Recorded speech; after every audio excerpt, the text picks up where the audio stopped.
It's like we've forgotten who we are, Tom. Explorers, pioneers, not caretakers. Well, we used to look up in the sky and wonder at our place in the stars. Now we just look down and worry about our place in the dirt.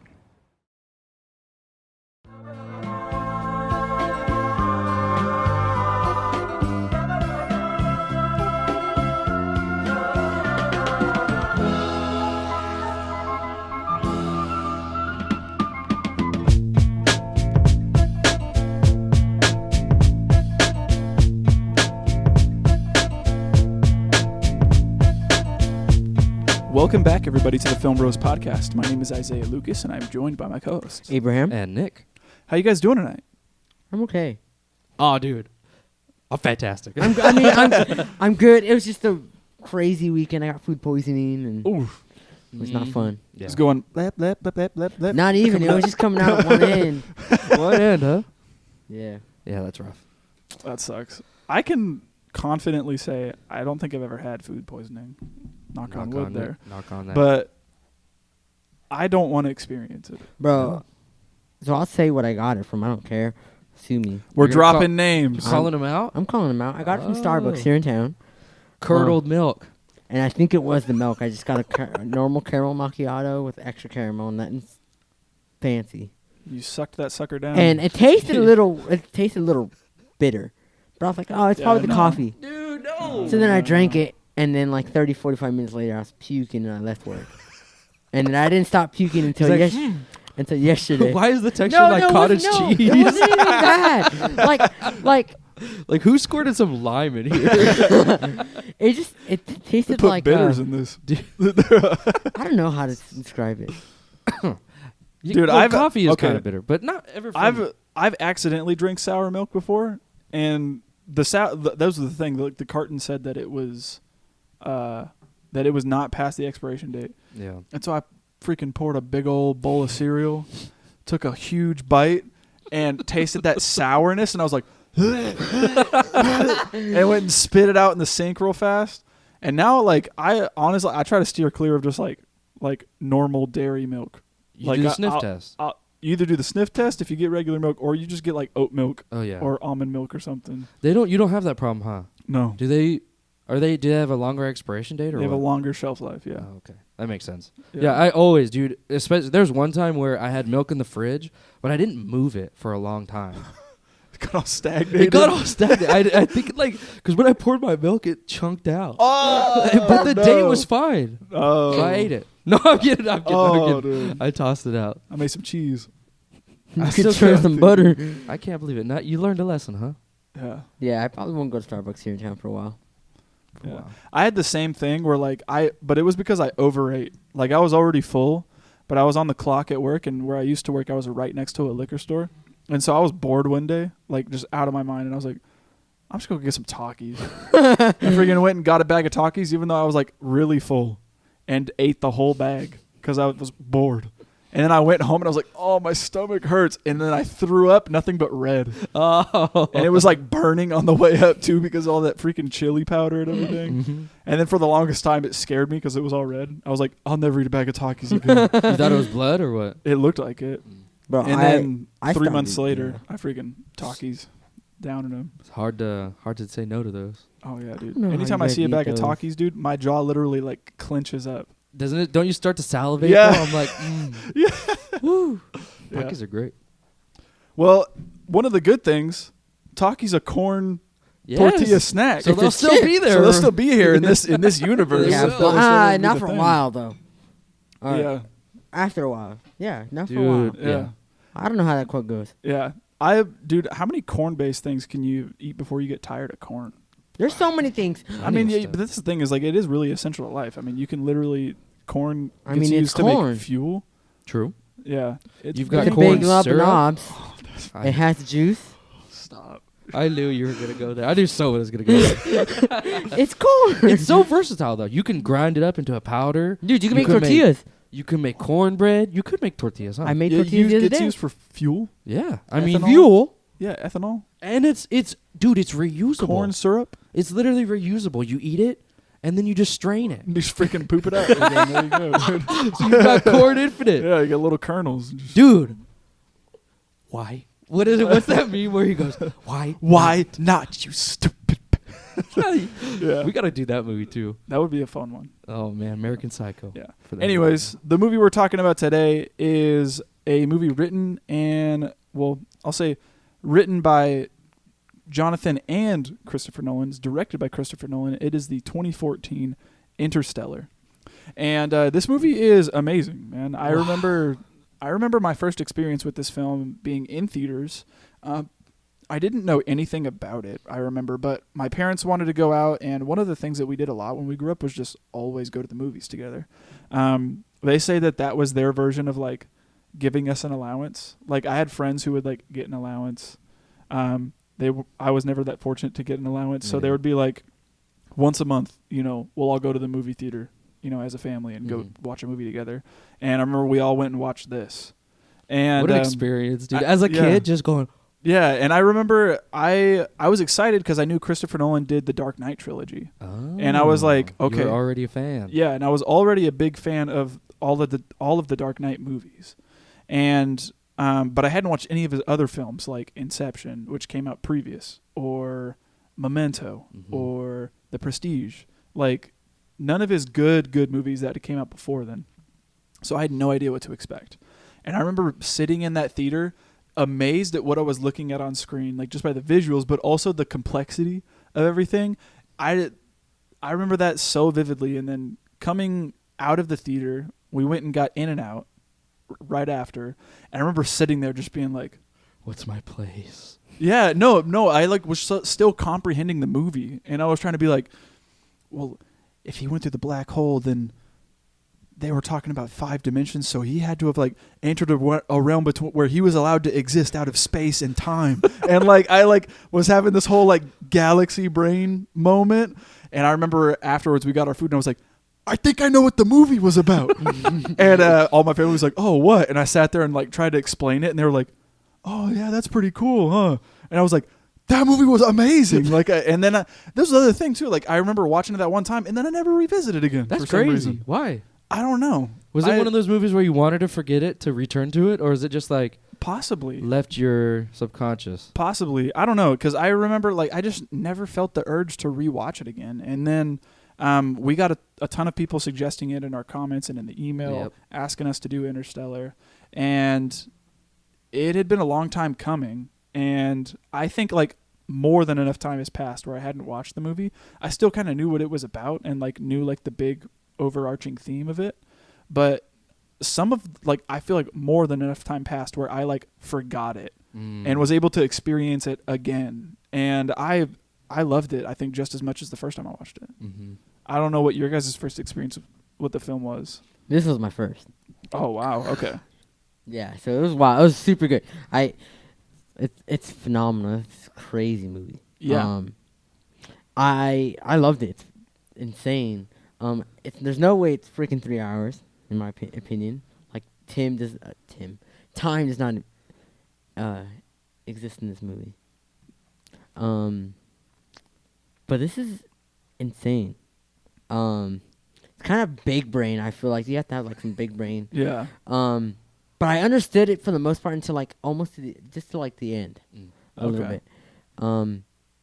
But I loved it. Every minute of it. I never left my room. Like usually I'll be like, oh, I'm gonna use the restroom or something. No, I stayed on my bed the whole time and watched the whole movie. Yeah, it was insane. I was surprised at how gripped I was, because this has to have been, I think, either 3 or 4th watch for me. I was so surprised. I thought that I was gonna watch it and be somewhat invested, but I already know there's no really surprises. I know all the plot details.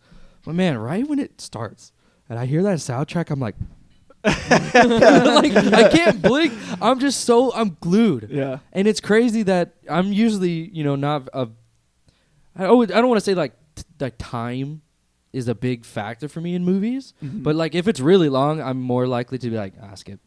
Like, let me get an easier watch, a shorter watch, because I don't got very much time to give. Yeah. But this one, man, as soon as it comes on, I'm like, I don't care. Yeah. I'm on. Yeah, that's one of the things that really hit me at the end of it was I watched it with my wife, and this was like the second time she had watched it as well. She watched it a really long time ago when it first came out. And I was expecting her to fall asleep. She was talking about how tired she was all day and all this stuff. Mm-mm. And as soon as we put that movie on, we both were just glued to the screen, couldn't look away. And that was something that, like, as soon as it finished, I looked down at my phone, and it was 11 o'clock, and I was like, it doesn't even feel like 3 hours passed, dude. Like, the pacing of this movie is incredible. Mm-hmm. And, like, it's such I think just a masterclass on how you can really, like, fill up your time and really write characters that you care about. And, like, you don't care about any time link that happens. You want the best for what this character is going to get. Mm-hmm. And you want to see it till the end. Mm-hmm. And I thoroughly enjoyed it. Yeah. I can't believe it took me as long as it did to rewatch it. And I think that's another thing, too, with Christopher Nolan's films, is that they are all just incredibly rewatchable. Mm-hmm. Like, I can't think of a movie of his that doesn't have some sort of rewatchability factor to it. Yeah, they always have to do with, like, especially I'm looking through his movies here, and like Dunkirk, how it's all separated and converges. Yes. You've got Memento that's told in a completely weird way. Mm-hmm. You've got freaking Inception, that's a whole mind bender in and of itself, and then you've got Tenet, which is even more like crazy hard to comprehend. And that's how his movies are. And I feel like that's what kind of draws me to them, because I'm like, I know I'm going to get mentally stimulated when I watch this. I know I'm going to get presented with ideas, with philosophies, with concepts that I don't think about ever. Like, I'm never presented these ideas in any other force of media. Yeah. You know, and I know that when I go to one of his movies, I'm going to be challenged in ways that I never would have expected. Yeah. And Interstellar is no different. I hesitate to call it one of my favorites, but it is the one I watched the most. Okay. First off. And man, it just is fantastic. It's fantastic at not only like getting you to really care about like the humanity of it, but also getting you to expand your mind of what like different dimensions and what it means to be human. What can we do to, like, what does it mean to save our race? What is sacrifice? How do we deal with time and losing our loved ones and having to sacrifice to take that leap forward? Like, there's so many different avenues that you can go down, and they all just work so well. Yeah. I love really this movie so much. I think that's why I'm really excited for Oppenheimer to come out. Yeah. And that's a whole thing too. Yeah, and this is going to be, I think, Christopher Nolan's first dive into like historical, I don't know how historically accurate it will be, but like, you know, kind of like biopics where somewhat based off of true events. You tell the story of Robert Oppenheimer, who's the creator of the atomic bomb. Yep. And like, I am really excited to see what he does with it, and that's got to be like one of my Cillian really Murphy? Yeah, like I'm the cast is stacked. Like, I'm excited for it. So I guess without further ado, we'll kind of talk about Interstellar a little bit here and then get into the categories. So dude, does he have Michael Caine in every one of his movies? Yeah, that's a returning character. It is, man. Yeah. I got turned on to Michael Caine because of Christopher Nolan, man. Like, he's Alfred. He's to Alfred. Me, yeah, he is. You know, and so when I see Michael Caine, and then I'm like, man, this guy's in every Christopher Nolan movie. And then I look back and I'm like, oh, this guy was straight up a movie star. Like, he had like such a big career before, and you know, now Christopher Nolan just admires him and puts him in everything. You know, the same thing with like Wes Anderson and, you know, his returning people that always come into his movies, like Willem Dafoe and, you know, a ton of other people like Bill Murray and all that.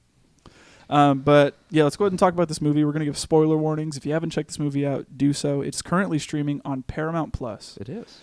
So if you have that streaming service, check it out. It is a great pick.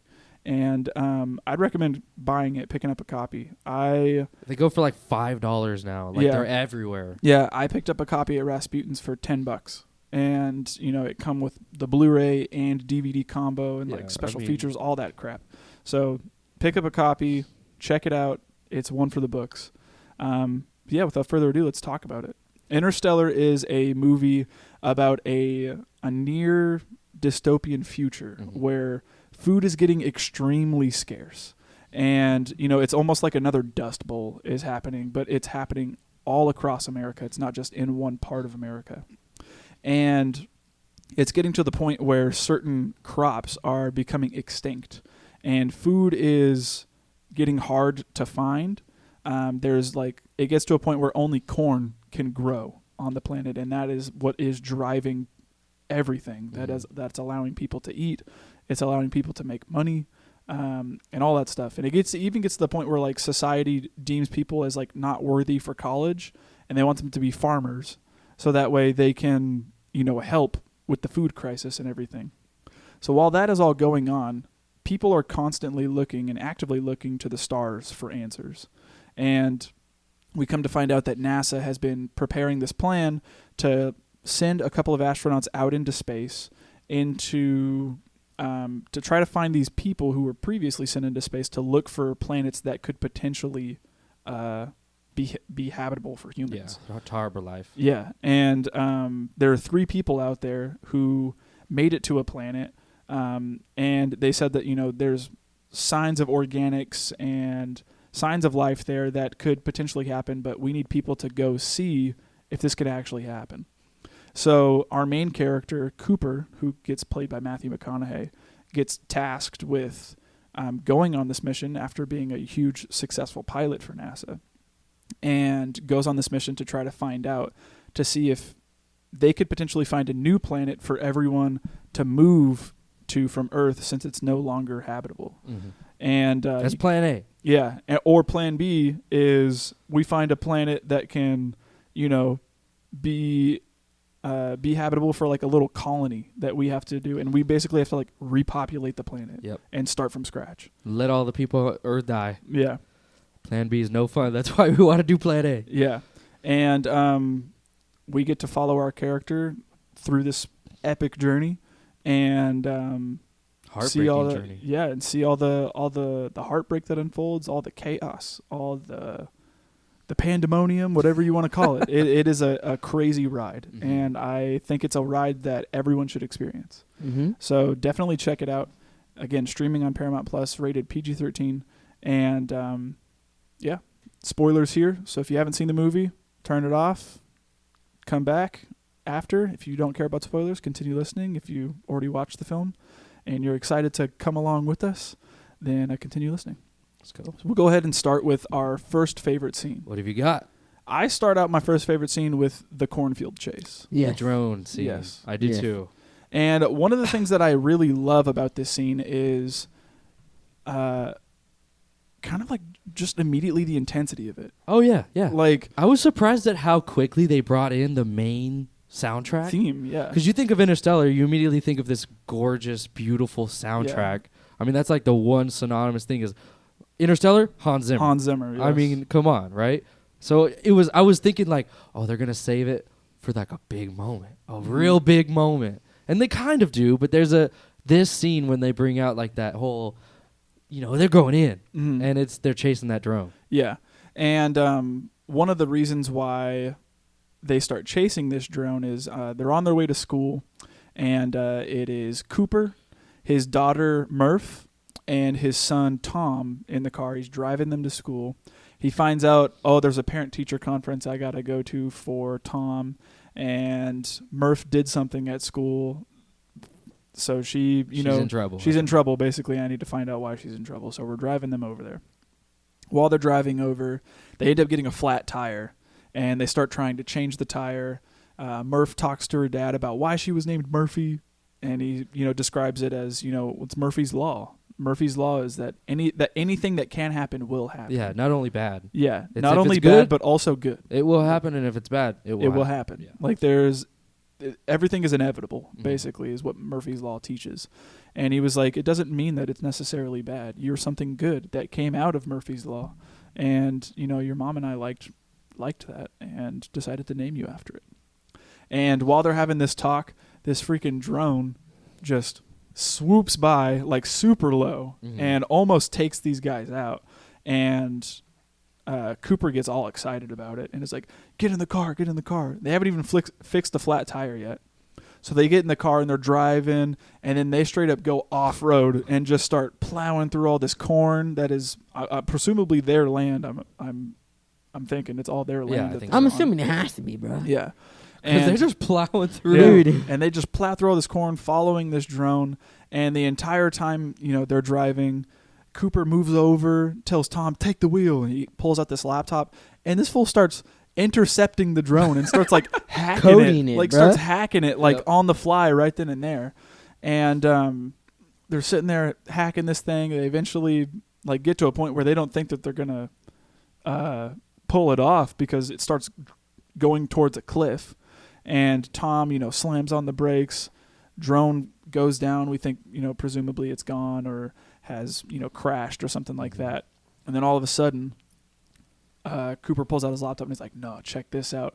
And starts moving his fingers on the trackpad. And you see the drone start going flying around.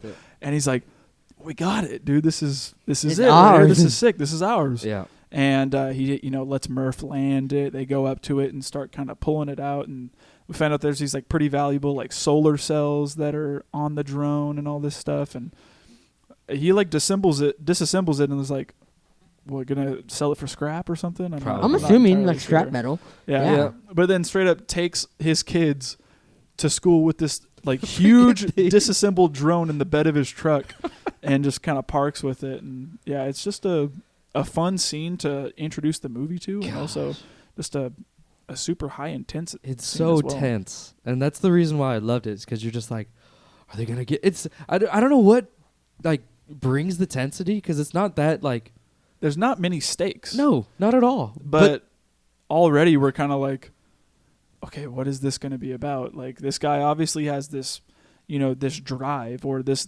passion for things of this nature, Right. For flight and for all this stuff. So seeing him be able to like, jump back into that after not being a pilot for so many years, I think is pretty rewarding. Yeah, and there's just a lot of those like situations where it's like, oh, they want the drone, but the tire is popped. And then, okay, they're going, but they got to go through all the corn. Okay, they got to do it, but the kid is driving, and there's a cliff. Okay, now the kid's driving, but they don't know if they got it. There's a lot of these, like, a lot of, like, steps with the tension. It's not just like, okay, they're driving and they're trying to get it. There's, like, a bunch of different parts moving together, and it's all coming together to the cliff, and you're like, did you get it? And they got it. Yeah. So that was great. I even extend this scene to when they get to the school, and they hear why Murph is in trouble. Oh, yeah.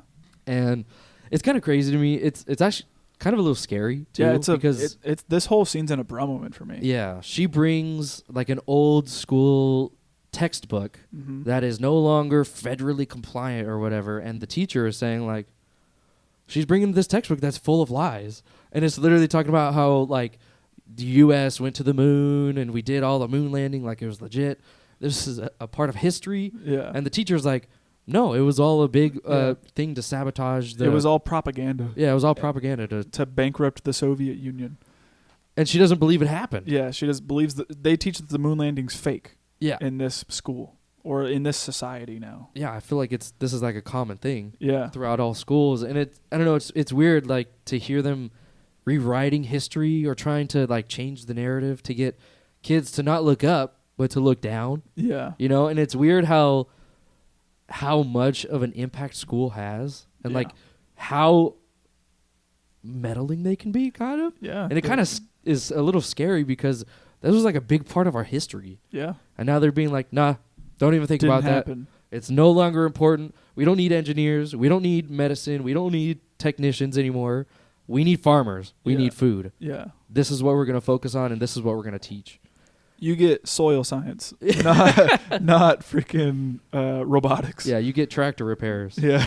You don't get to go to college, Yeah. which is another big bro moment for me because, we get the whole idea that Cooper is like this very head in the clouds kind of guy. He's He's an explorer. He's an explorer. He's a pilot by heart, and he's doing farming just to sustain his family, but he hates it. Freaking hates it. Yeah. And he's the guy that's like, I'm going to fight for the advancement, for the technology that we had, for our history, and I want my kids to be educated. I want this. And he kind of fights for Tom because he doesn't get accepted to college Mm-hmm. because his points weren't high enough or He something. didn't score high enough on the test. Something ridiculous, right? And he's like, well, you can't allow that to be to completely get rid of my kid's future. And this is the other thing too. College is like 2 years out at this point. So Yeah, like Tom's only like a sophomore in high school and testing for college, and they're like, oh yeah, out of the question. It's like he's still got 2 years to try to figure out like if he is actually like any good for college. And you're telling me right now that it's a no-go? Don't bother. Yeah. He's a farmer. Yeah. We need corn. Yeah. And I get it. Like that's the one thing where I understand their situation, but it just sucks. Yeah. Because education is super important, and we never want to stifle anyone's. That's like saying, I don't care that you want to be a doctor. Who cares about what you want? You have to be like, you have to sacrifice your desires for the greater good of humanity. Yeah. And that's kind of the whole overarching theme, but it just sucks to do it with kids so young. Yeah. And like not even give them a chance. Yeah, definitely. And I don't know. I just think this whole intro is like a really good way to introduce us to this universe, to world build, to give us like a little snapshot inside of the education system and how that spreads throughout the community. I just think it's all just fantastic at getting us grounded in this world and getting us like knowing where they're at. Definitely. Which I love. My favorite scene, those were actually my first two. My next one's not until pretty far into the movie. Okay. Which one's that? And it's a pretty bad scene now that I finished the movie now knowing. So it's actually seeing Dr. Mann. Oh, okay. Oh, on when his they get to the planet? On his planet. Oh, wow. That's Okay. my next favorite scene. Mine's leaving the farm. Yeah, mine too. Whenever Yeah. he decides to, God, it's rough. It's hard. It's so rough. Yeah. Because he has such a tight relationship with Murph. Yes. And It's a Murph- bro moment, and it made me cry. So I have a lot of bro moments. I cried 4 times in this I movie. did too. Yeah. I cried. I cried. twice. I cried quite a bit. Yeah, I cried quite a bit as well. I didn't expect to cry as much as I did. I And then didn't- the entire yeah. time I was just all, Well, you guys were you guys had watched the movie before. I mean, you guys had texted that you cried at this part, and I knew for sure I was gonna cry at one part because anytime there's that scene, that's like a big meme where Matthew McConaughey is crying. Yeah. Like I was like, I'm for sure gonna cry there. mhm. So I knew I was gonna cry, but I didn't expect to cry 4 times. There's no way I did not expect to cry that many times. Yeah. Yeah. Yeah, but the leaving the farm scene is So hard. It's incredibly sad. Like basically the way that we've gotten here up until this point in the film is that this entire time in this house, Murph lives in this room with this library, and she believes that there's a ghost in the house, and this ghost pushes out books on the library, and Murph is an incredibly smart girl, and starts being like, I think it's the ghost may be trying to communicate with this or something like that, and she's like, look, I've like sketched out basically how much like how many books were like pushed off at the same time, and like noted the spaces and everything, and like I think it might be Morse code or something like that. What kind of kid would Yeah. think of that? Yeah. 10 years old. Yeah, she's like incredibly smart. Yeah. And she starts thinking that there's this ghost in the house that's trying to communicate with them and all this stuff, and that's an ever-present theme throughout the movie. So once we get here, we find out that this ghost has been trying to communicate with this girl, and one day it's losing me a bit. Well, but there's Cooper decides to help her, and they find coordinates basically. Yeah, there was a big sandstorm that Yeah. came in, and she didn't close her window. Yeah. And when she got in there was like these really weird Lines lines Yeah. into the that were falling specifically. Yeah, there was And- like it's a It was a supernatural. phenomenon. Yeah, That was a supernatural event. phenomenon. Like there was no way wind could prove it. There was no way. No. There was no way a man could have done it. It was gravity. Yeah. Yeah. Oh. But Cooper gets a look at it and is like, this is obviously a message. This is something. And he starts saying it's not Morse code. It's binary. It's coordinates. This is quantifiable. Yeah. And so they end up, tracking these coordinates to this undisclosed location that they come to find out is like a headquarter for NASA. Underground. Yeah, and NASA ends up, taking them in and, telling them, like, hey, we've been doing this underground and all this stuff. Things are looking grim here on Earth, and we need to send people up into space to try to find a new planet for us to live Mhm. if we want any hope of the human race, not going extinct. Yeah. Mhm. And they basically tell Cooper, you were a huge and experienced pilot for NASA before you had your crash, and you're the only person for the job. Like, you are the one person that could potentially save the human race alongside these other people that will be going up into space with you, and we need your help. And they kind of pull on his heartstrings a little bit and tell him, like, think of your kids, think of the future. Do you want them to be able to survive? And all of this stuff. And Cooper starts to get into his mind that he's like, that is what a parent is called to do, right? You are called to give everything for your children and to do anything that you can to make sure that they survive as long as possible. Yeah. And so Cooper gets this idea in his head that he needs to go out onto this, space exploration trip to potentially, prolong his daughter's life and let her have a much longer and happier life than she would on Earth. Yeah, but she will never understand that. No. And the scene shows that perfectly. Yeah, she's a 10-year-old. She wants her dad. Exactly. And that's the part that's incredibly sad is that, Murph is there at the NASA headquarters whenever he is being told all of this. Yeah. And she kind of finds out that, like, you're going to go. And what they're projecting from the beginning is that you'll be gone for 2 years just to get there. Just to get to the wormhole. Just to get to the wormhole is 2 years. So right off the bat, we know you're going to be gone 2 years. After that, we don't know how long you'll be gone. Yeah, it's kind of you could never come back. Shot in the dark. We have no idea. But this is going to be done for, like, the greater good of humanity. And, of course, like you had said, Murph doesn't understand that. No. She wants her father. Like, there's no ifs, ands, or buts about the situation. Like, she doesn't care about the greater good of humanity or anything like that. She wants her dad. Yeah. And Cooper makes the incredibly hard decision to leave and to go on this mission. And one of the things that I really love about this scene is that whenever she shows him the code, she's like, I deciphered it. It's Morse code. It says stay.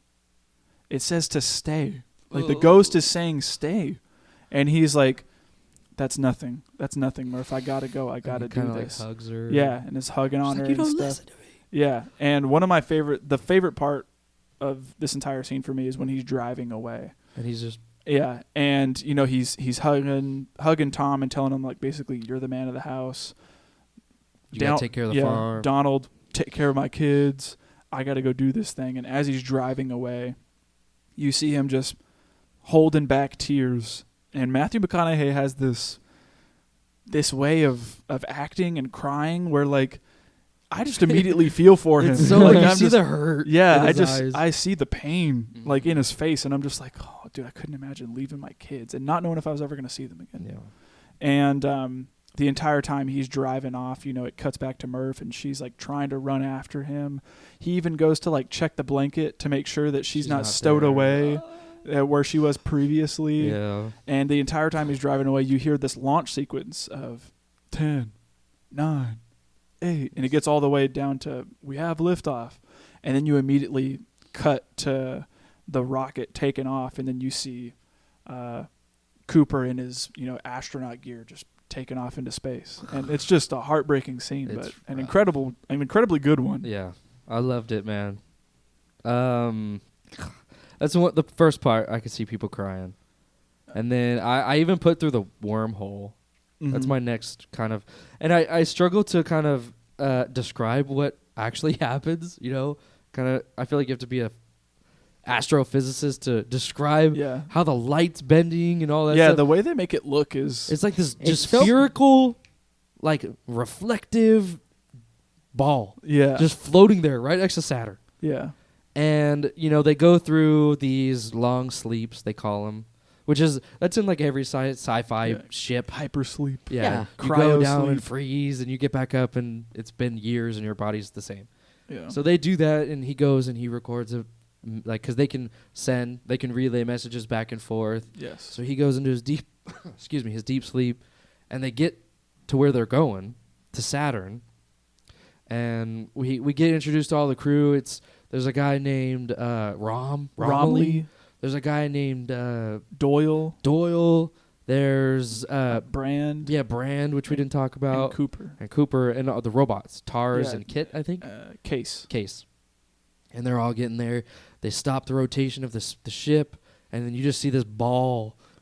And I loved when they went through it. Yeah. Because it's such a weird concept, and it's I think it's like shown perfectly because they kind of have creative freedom here because nobody's been through a wormhole. Yeah, no one knows what it Nobody looks has. like. So it's like you go through it and you just let it happen. Yeah. And all you can do is observe. Yeah. And hope for the best. That was one of the things I really enjoyed too, is like there's no need to try to control it. No. Like it's gonna take you where it's gonna take you. You just gotta let it do its thing. Yeah. And like I don't even know. It's like reality is warping, bending and warping. unfolding. You see her hand like straight up like bending. She's like Dude, it's doing like- this. yeah. and Yeah, yeah. You And see that's it going another like thing.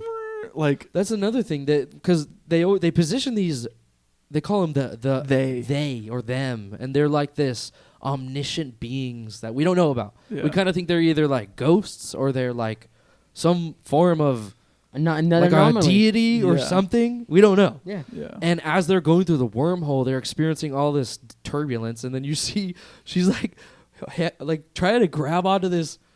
I don't know, how would you describe it? It's like No. Like a blob. like if you like a dropped blob a of gun space. in Well, your yeah, eye. they had said that like space time is like bending in front of us as we know it, and it's like kind of leaking through the ship. it's like, It's like blending in through the ship. There's a part over there, like stay away from it, basically. and then she straight up and goes. she goes to touch it, and her hand starts just Warpy. it's like yeah, all warped, and she's just sitting there like, What, the heck is going on? happening? she's like grabbing God right now, or what's happening? You Yeah. know, and they get out of it. You know that I think they call them bulk beings, don't they? Or that sounds familiar, actually. bulk being. I feel like that's terminology they use. They get out of it. He was like, "What the frick was that?" She Yeah. goes, "That was our first handshake." Yeah, that was first contact with interdimensional beings. Yeah. So they're introducing that weird concept, which we don't know if it will get paid off later. Yeah. It eventually does, but we don't know that yet. But it was great. Yeah. And then now they're at an entire different solar system, another galaxy. just light years away. Yeah, And now they've got options. They've got 3 planets, and they've got to choose which ones to go to, and they go to the Miller's worst planet. planet of all time. I will The say water Yeah, planet. this is my favorite scene The next. water I will planet, man. say Miller's planet. it's probably the worst planet, but I think it's also the prettiest planet. Agree. Yeah, Miller's planet. That whole sequence is just insane, and it's incredible too. Like it's visually breathtaking, but it's also incredibly scary and Bro. dangerous. And one of the little details I love is like we see how big these freaking waves get, and They like just when look like mountain ranges. they look like mountains, right? But like, and one of the things that I love, like these little small attentions to detail is like when they get out, the water is like shin high, yeah. and it's only ever shin high because the gravitational pull of that huge black hole they just exited is pulling that wave all the way the frick back. Yeah. So there's literally no water like on them right now. It's like the bare minimum. and then, And you then look, when you look over, you see this freaking like monstrosity of a wave. It's like- Just, Like to Mount Empire, Everest. like Empire State Building high. like it is think- incredibly high. the way that they show it, you feel like a little peon, Yeah. like a little fleck of dust to this wave. Like a little Yeah. grain of sand. Seriously, Yeah. like this Because- thing is. No, I mean it's huge. Yeah. You know, my first thought, this is gonna sound dumb because I saw something on Instagram. There's a big old wave competition in Hawaii that they're starting back Oh, up after yeah. 7 years. And my thought seeing this wave was, you think anybody can ride that? Yeah. They end up doing it. Yeah, They do. do it, man. But before they do, They're just trying first to look off, for Miller. yeah, they're looking for this guy named Miller who landed on this planet, and they're searching for him to try to bring him back so that way they can get his data that he collected from the planet and then hopefully use it so that way they can find out what planet to send humans to next. Yeah. And one of the things I love before they even get on the planet is the shot of the black hole that they just exited. Well, And it looks like an inverse of Saturn. And then you see this tiny little planet floating right next to it. well, it's they leave the wormhole, Yeah. and then it's they call it the Gargantua. Yeah. The- and that's the thing that like everything is revolving around that. Yeah. That's like the center of this solar system. Is this the freaking Gargantua, this huge black hole. Yes, and I do love the way it looks. Yeah, it looks incredible. It's hard to comprehend also because it's like there's like these deformations of light coming out, and it looks so weird. There's, you know what? There's a scene in the movie Spy Kids 3D, bruh, and I'm the guy. yeah, and it's like they like do something, and it looks all warpy and stuff, and that's what it reminds me of that planet. It's all warped and the Singularity. black hole is just insane looking. But seeing how huge it is compared to these tiny little planets that they're on is wild to look at as well, and also incredibly beautiful. But I have to say that this sequence is just stressful from the start, because right when they get out of the black hole to go onto Miller's planet, Romilly tells them that, you know, time and relativity is much different here. Yeah. And like whenever we get into any of these planets that are in this black hole's gravitational pull, it's going to mess with our perception of time as well as what's happening on Earth. Yeah. So when you go on this planet, every hour you spend there is going to be the equivalent of 7 years on Earth. Oh. And so they're like, so you need so you guys need to go down there, get what you need to get, and then get out as soon as possible. ASAP. Yeah. There's no reason to stick around. And so they know that going in. Mm-hmm. And right when they touch down into Miller's planet, you know, you see all this just water. Like this, there's nothing on this planet but water. And they touch the ship down. They get out. They find wreckage everywhere and find out that Miller has, you know, either drowned in this planet or never survived to begin with. Yeah. I'm assuming they just succumbed to their injuries from landing. Yeah. Well, no. It's because, well, they say that, you know, because of the time spillage, they literally could have died minutes ago. Yeah. Yeah, that was a big bro moment. Biggest when I heard bro that. moment, for sure. But then, you know, when they land and they see the wreckage, you see like a wave that had passed. Yeah. So that was most likely the wave that took him out. Just took him out. Yeah, Yeah. because Cooper does say like, "Oh, that one's going away." Yeah, and then he looks. Then he looks and he You sees see the the other other one. one. Yes. Yeah. So that's my guess, is that a wave took it out like literally minutes before they got there, although it's been years. Yeah. Yeah. But that's another just crazy. It's an insane good everything- scene. It's And it's just intense from the start. Oh, yeah. It's the drone scene times 2. Yes. And you know, like immediately the landing is crazy stressful. True. Because they're freaking flying in, not using any fuel because they got to conserve it as much as possible. So they start letting inertia do its thing and just start zooming through the air. And Cooper does this crazy like technique where he's able to like turn the jets on right at the last minute and flip it around and all this Dude, stuff he and drifted do all that this thing. and then like land like, you know, pretty crazy, but in a way where he was able to be efficient with his fuel, you know, spendage. yeah. And then being on that planet is just crazy stressful as well, because we already know that every hour spent is 7 years spent on Earth. That's the equivalent to it. Now they got to look for this guy. They got to find out what he knew and what his data possibly was. Cooper, you know, is in the ship ready to go, like when everything is ready to happen. And Doyle and Brand are outside of the ship looking for all this stuff. They're looking for like the black box. Yeah. Or like the recording box that has all the information. Yeah. Doyle goes off on his own. Brand gets stuck. That's like, Which it's so frustrating. Yeah.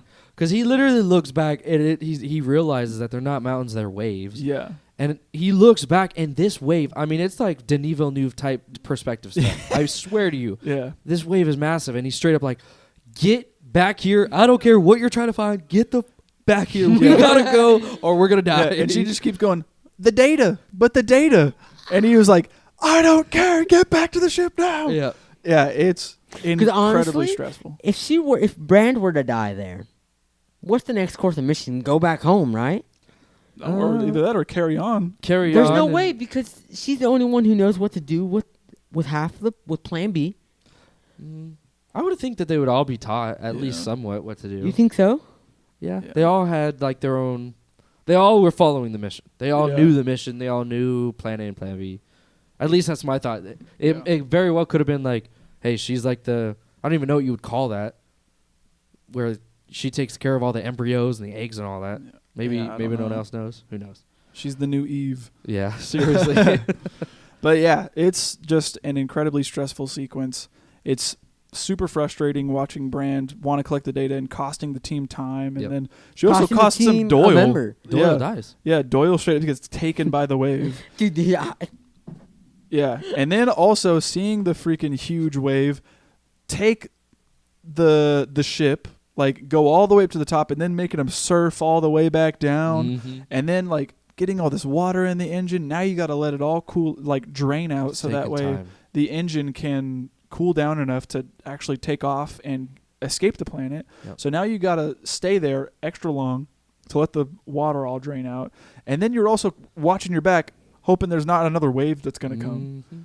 And it's just incredibly crafted. Yeah. Like, I just have to say, from start to finish, this sequence is incredibly crafted. And then I even lumped this scene in With the with them getting back and finding out that when they get back to the Endurance, which is their little station that they have, they get back, and for them it felt like they were gone for an hour, maybe two. And they dock back in. They go to see Romley, who was staying on the Endurance at the time, and this man has a beard. He's like graying and all this stuff. And they were like, Romley, how long has it been? And he says, it's been years. You guys haven't been here for years. And then Tars comes back and says, it's been 23 years, 8 months, and some, 11 days. Yeah, and like to be exact, you guys have been gone for 23 years and some change. and they're devastated. Yeah, and they're like, are you freaking kidding me? Like, it felt like maybe an hour. Like, not even that long. Yeah. And now we are 23 years down the drain. Mm-hmm. And they're like, and so they get back and they're like, okay, there's a ton of video messages for us that span across 23 years. Let's just take a moment and go through all this That's so a that way lot we of can life. so that way we can get caught up to speed. That is a lot of life, bro. And This has got to be the part where everyone cries. Yeah, I mean, this is just terrible. yeah, I ugly cried. It's at this. Like it is tough. And it's one of my favorite scenes for sure. yeah, it is one of my favorite scenes as well. That It's Cooper ends up and goes and sits down on this chair where the little video screen is, and he asks, the AI to play all the messages from the beginning, start from the beginning, and the first video that he sees is a transmission from his son Tom, and we don't know how much further in the future it is, but Tom says like, "Hey Dad, it's me. I'm doing good in school. I'm second in my grade right now. Like I'm second in my class. I was doing rough, and my teacher, she's still giving me C's.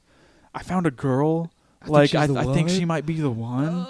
And like starts showing him pictures and stuff like that. And the entire time, He's crying. Matthew McConaughey has this way of like laughing and like being joyful that his son's growing up, but also having this like sorrow Yeah. that he's not there to experience this with him and be there. Mm-hmm. And so he's like breaking out into a laugh that slowly turns into just sobbing.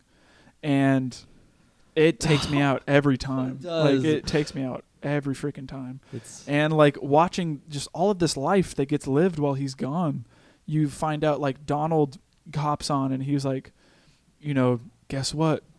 You got a grandbaby. Mhm. Like we named him Jesse. And then you find out however many years later, Jesse died. And now Tom, we had talked about potentially naming our next baby Cooper. And now, oh, look, Tom is way older. And he has another baby named Cooper, and he starts to doubt, you're never coming back. I think you left us. Like I think that he straight up has to say like, everyone's been telling me to let you go. yeah, So this is me go. letting you go. I can't do this anymore. Mm-mm. And Tom just gives up on him. Find out Donald dies, Mhm. and then like the last message is from his daughter Murph. Yeah. Well, the whole time Murph had refused to send messages the whole Yeah. time. So it gets to the end of Tom's message, and you're like, oh crap, that's it. He's not even gonna get one last goodbye. and then she finally hops on for her, what was it, like 30-something birthday. We don't get the information. Yeah. That freaking Maybe scene. 40 or something. Yeah. It has to be like 40 something. Yeah. Something. She gets on there and she goes, you jack A. Yeah. I hated you for leaving. I didn't ever want to send you a message, and I'm okay with that. And she goes on like, to but say, today's my birthday. Today. And I'm as Today's old. was a special day. Yeah, and she's like, I'm as old. Whenever he left, he made a joke that said, who knows, maybe whenever I get back, you might be as old as me. Yeah. We might And be the same age. Yeah, and she says, I am the same age as you said that you would be back whenever you left. Yeah.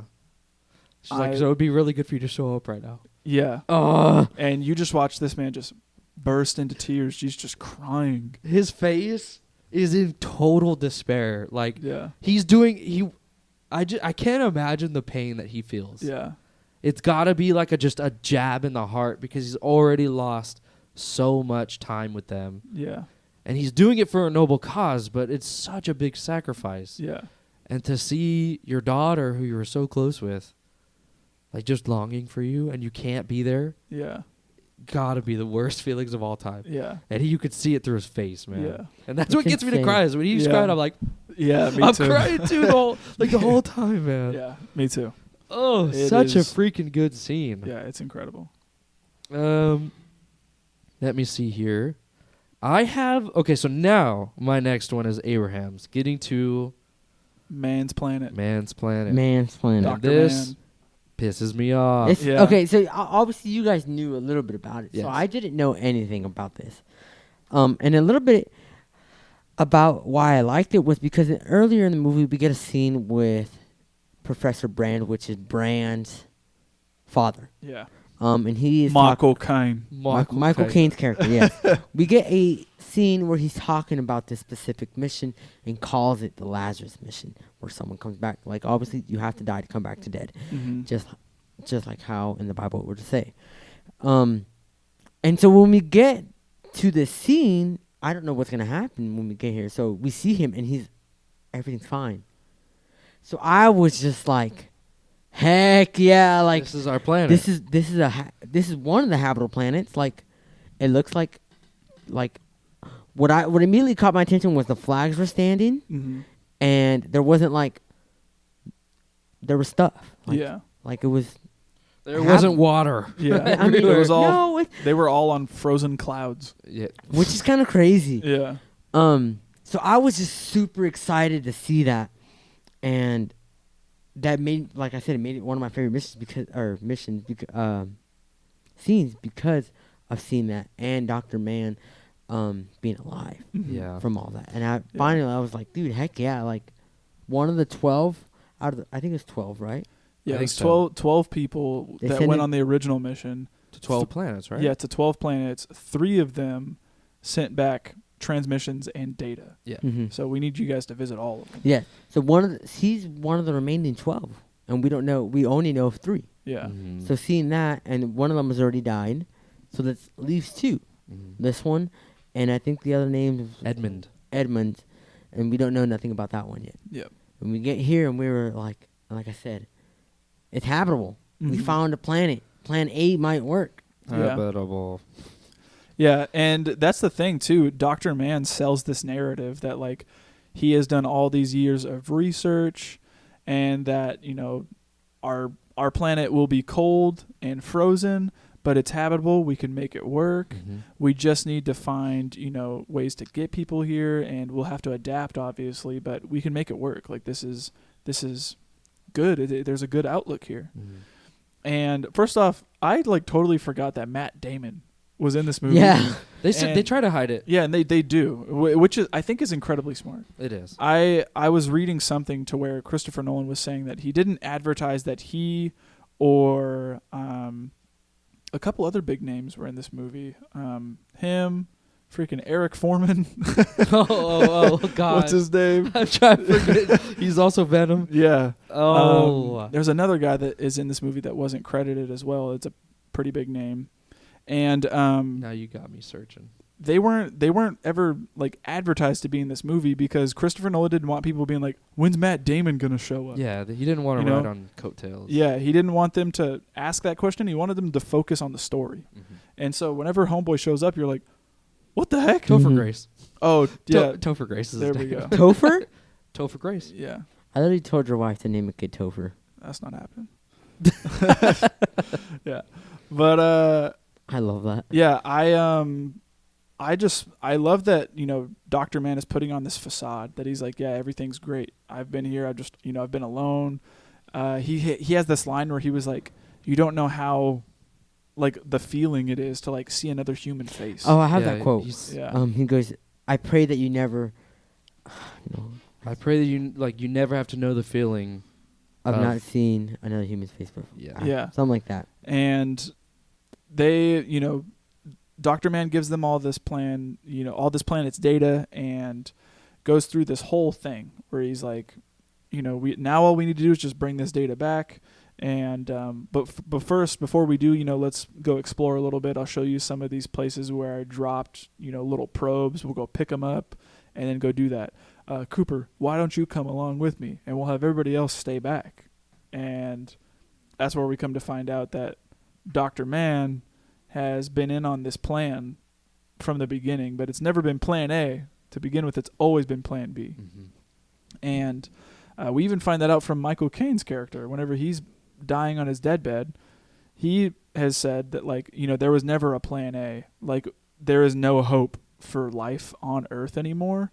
And the only way that I thought I could get Cooper on that ship was to tell him that he was doing it for you. Yeah. And Well, not only Cooper, it's everyone there. Yeah. Nobody knows except him and Murph now. yeah, So it was like a big we have plan B is plan A, but we Mhm. needed plan A to be like the rallying cry, yeah, the hope for humanity, the hope for our families and all that. Yep. So yeah. And we come to find out that Dr. Man is in on this as well. This was always the plan. yeah. And he starts trying to take like the coward's way out and starts trying to maroon them like on the planet basically, and is like, I'm gonna take all you guys out, I'm gonna steal your ship, and I'm going back because this place sucks. It is not fit for life, and Too much ammonia. yeah, like I've been here way too freaking long. I need to go back to Earth and spend whatever days I have left or whatever days Earth has left, there. And I'm just going to die peacefully there. Like, I don't care about humanity. Yeah.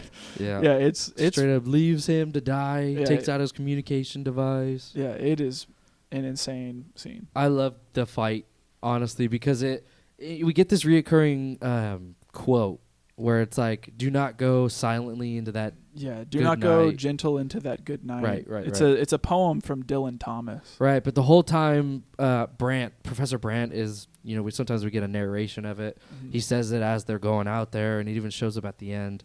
And we don't really, he's kind of acting funny, Dr. Man is. And he takes out his comms device, he pushes him down. First off, he starts talking about like, what you see right before you die. Yeah, it's your kids. It's who you do it for. Yeah. Your survival instinct will kick in and try to like push just a little bit harder for them. Mm-hmm. Yeah. And he's acting funny. So he kicks him down, and they start this tussle, and they start to like headbutt each other, and he's like, you have a 50-50 chance that this could kill you too. And he goes, those are the best odds I've had in years. Yeah. Here's where I thought what was happening during the scene, because he talks about having to adapt. So I was thinking he was breaking his case so he can learn to adapt to the ammonia. And when he's talking to him, Mm. I was like, he's just trying to help him, and once he gets the earpiece, he'll be fine. And then like it was like a test. Yeah, If you yeah. could make it to your comms, then yeah, he was preparing him. That's what I thought it was happening. Yeah. I didn't actually think Dr. Man was about to finesse them and try to get out of this planet. Yeah.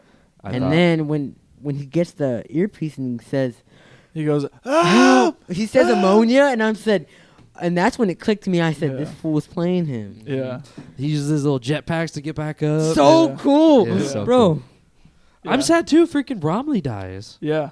That was a really rough scene because 22 years or 23 years alone. He goes down for his first mission. Boom, boom, gets blown up. Yeah. I'm sorry, I'm laughing, but Yeah.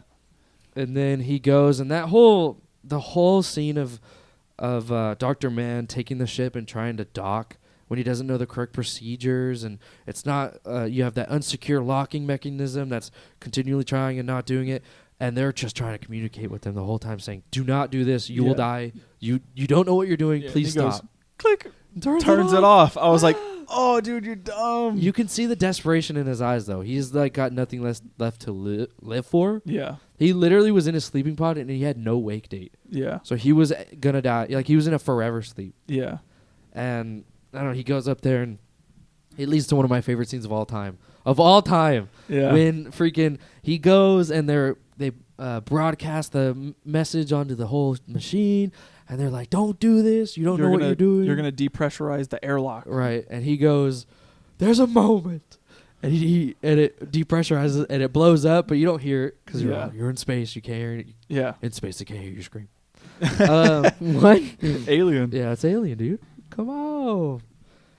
He dies, which is good, but it's also like, holy crap, the Endurance is now busted. Yeah. And it's spinning uncontrollably. And now it's falling towards the planet. Yeah. And it looks like there's no hope. It's literally impossible to get the Endurance back. Yeah. And freaking Coop is like, "Watch me." Yeah. Freaking watch me.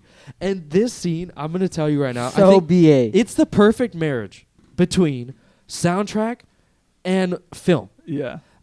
I can't think of a better one. Maybe I'm being over dramatic here, but I literally can't think of another scene that got me so invested, so involved. Yeah. I don't know. I remember in the theater when this scene happened, people clapping and cheering. Like when he Like got when on he there. finally got on there. I remember people going, "Ah!" Yes. Like getting so hyped. Like I remember just holding my breath. Like, and I still hold my breath when I was watching this the other night. The entire time I was just like, he's gonna match it. The whole time he's all No, I was watching it, bro. trying to, yeah. Come I was- on, Tars. Bro, I was watching Yeah. it and I said, "There's no way Tars is gonna do that." And so that's why I said one of my favorite quotes is, or not quotes, my scenes. I literally put Tars is him. Tars is that guy, bro. How so? Explain That guy. What do you mean that guy? He's just that guy, bro. He can do it. Oh, He can do it. He can do whatever he wants. Tars can do whatever he wants. It's him. Well, and it's weird too Just like because Brock Purdy. Oh But that's my a different gosh. story. there's so many different things going on in this scene, which I really appreciate. Like, they set up the stakes because you already see a docking mechanism gone wrong. Boom, he's dead.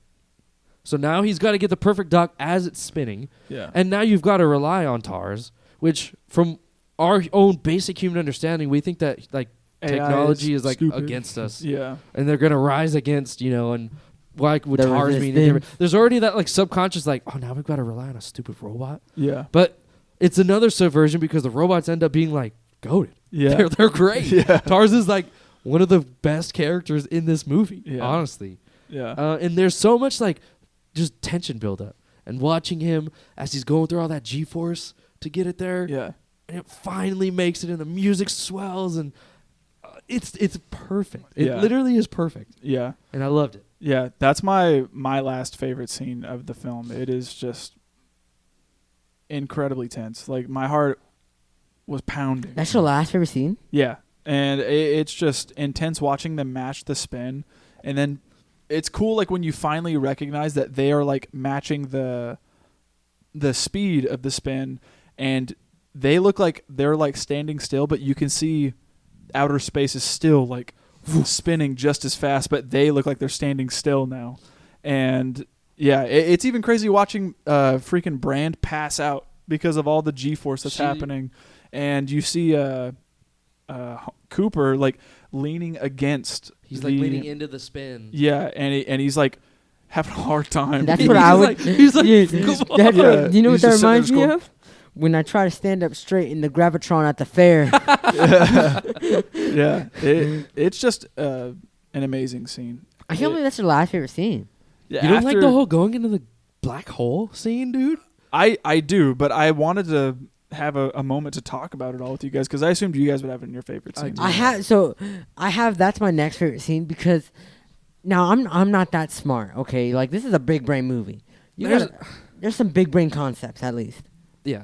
Yes. I agree. And so going into the black hole, we know nothing from a black hole. Our human stuff right now, you go in a black hole, you're dead. Yeah, they say spaghettification. Like you get stretched Yeah.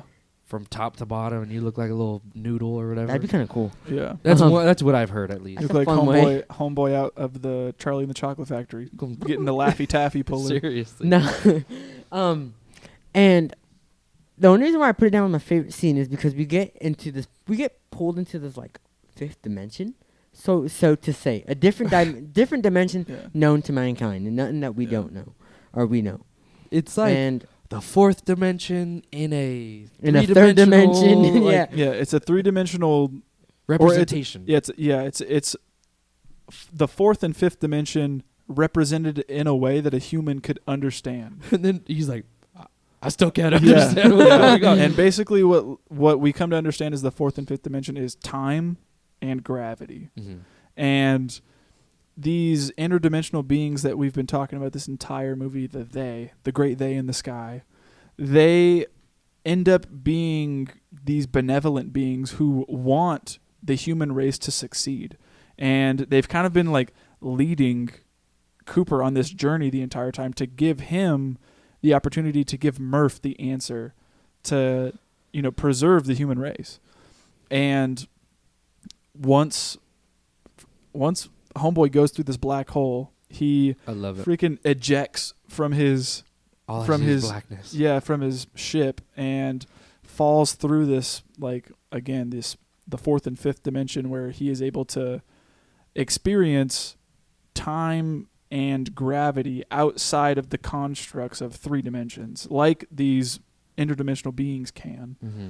And it's it's hard insane. to It's hard to understand. it's hard to wrap my mind around still. Like, Yeah. I've done so much reading about like the concepts of this movie and how they make sense and all that stuff, and still I'm like, I feel like I don't make any sense talking Like about it. you see this like literally infinite bookcases. Yeah. And infinite like rooms with Murph. Yeah. And infinite like ages. Yeah. Like it's just this It's just- massive timelines everywhere. Exactly. And now Cooper is able to experience all of this time at once. Yep. And he's able to go anywhere and anything and basically like influence time while not being in it. And the way that I kind of heard it explained, which really made a lot of sense to me, was think of like a book, a chapter book. Us as a reader, we can experience time outside of the story because the characters in the story are bound to what happens from the beginning to the end of the book. Right. But when a person comes up to read it, they get to flip to the end, flip to the back, flip to the front. Like, they can experience time as they want and skip around and all that stuff and know exactly what's going to happen, but they get to have no influence on the end of the story. Mm. But this is where Interstellar does it different.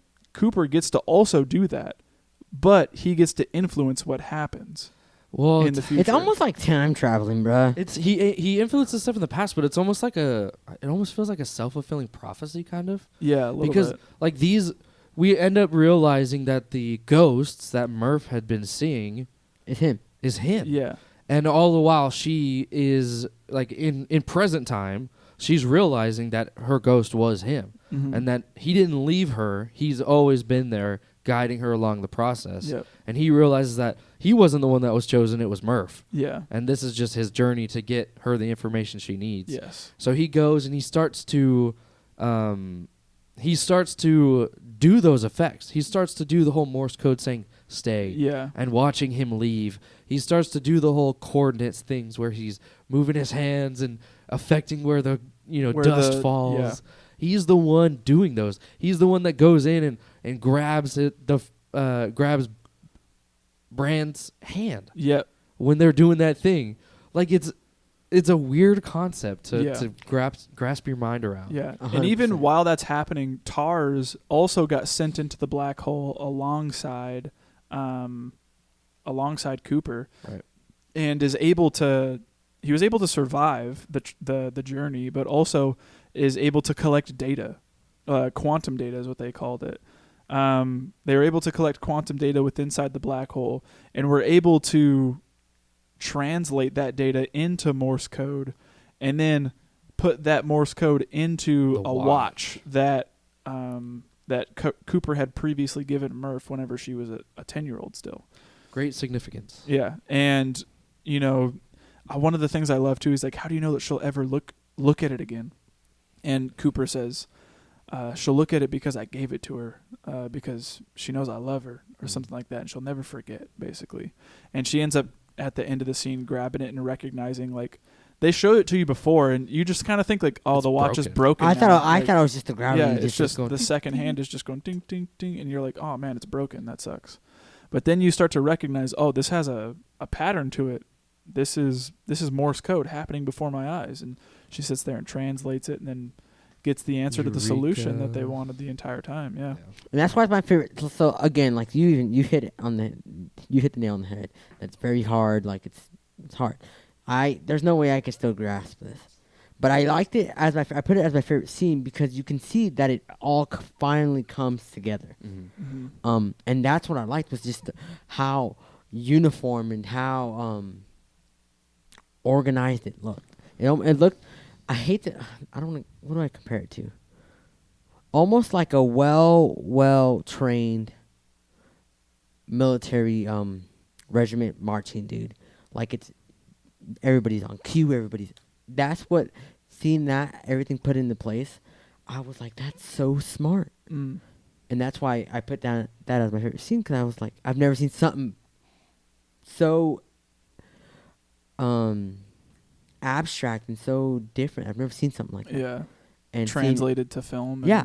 And translated to it, in a way where you were able to digest it and understand it. Yeah. And I mean, I still don't understand it, but it's the way that they did it. I was just like, dude, It's crazy. No, I get you. It's crazy. It's Like, I really understand hard. it, but I don't understand it. Yeah, it's hard to kind of comprehend. Yeah. With our little peon brains. I have the end when he meets his daughter. Yes. But we can talk about that more when we get to bro moments, if you want. That's a bro moment for me. Okay. Yeah. We'll talk about it there. Okay. Yeah. Well, if that's it for the favorite scenes, let's move into some best quotes. Let's do it. All right. My first best quote is from Cooper, and it's before he decides to go onto the mission, and this is like the most quoted piece of the movie, I think. Let's hear it. But Cooper says, we used to look up at the sky and wonder at our place in the stars. Mhm. Now we just look down and we worry about our place in the dirt. Mm-hmm. I just thought it was a great quote. Yeah, he I think he goes on to say, mankind was born on Earth, but it was never meant to die here. Yeah. I love that. I have one when they go through that whole, they lose a crap ton of time, and he gets back and he's pissed, absolutely pissed. And Bran says, I'm counting every minute, same as you, Cooper. I was like, Yeah. And my first quote is the same scene, and it's actually right when they all get on there. And he goes and says, you eggheads have the survival knowledge of a Boy Scout coup. And it was so funny because it's such an intense scene. Just seeing him say something so smart like that made me laugh. Mm-hmm. Yeah. My next one is from the matching the spin of the endurance scene. And it's right whenever Cooper decides that he's going to match the spin. And he tells Tars, match the speed of the endurance with the retro boosters to like 68 miles per hour. And Tars says, it's not possible. And then Cooper says, it responds back with, no, it's necessary. And when I heard that part in the scene, I immediately was like, oh! And I wrote it down real quick. Yeah, it was so good. I loved it. it's necessary. Yeah. Good stuff. I have probably the most memed line where he says, this little maneuver is going to cost us 51 years. Yeah. I've seen a bunch of memes based off that quote. Yeah. I have the quote that I butchered up, and it's from Dr. Mann. It says, pray you never learn just how good it can be to see another face. Yeah. My last one is actually the scene that we're going to talk about and we're going to hit on in bro moments. And it's from Murph, where she says, nobody believed me, but I knew you'd come back. And Cooper said, how? And then Murph replies with, because my dad promised me. And I start crying at that part, dude. I'm like, yeah. One thing that Oh, man. I will actually talk about that in bro moments. Okay. Yeah, and then I just had the whole today's my birthday. Mm. Yeah. You promised. My last one that I have is we're still pioneers. Cooper says this. He says, we're still pioneers. We barely begun. Our greatest accomplishments cannot be behind us because our destiny lies above us. Good stuff. Fire. All right. That's it for the best quotes. Let's move into the bromance. I have so many. Okay, start My with the first one. My first one is saying the moon landing is fake. I don't care how many people in this world still believe that's fake. If you believe it's Who fake, is that? go get educated. Stanley Kubrick. Isn't that his whole thing? Maybe. I don't know. Remember we talked about that during. I thought that was his thing where it's like, oh, the moon landing's fake, Oh, and he puts like oh. little There's details. so The many Shining. Yeah. It's I mean, like it's the like, Apollo. it's like a Yeah, big old yeah. conspiracy theory that this is fake, but I don't believe this. No.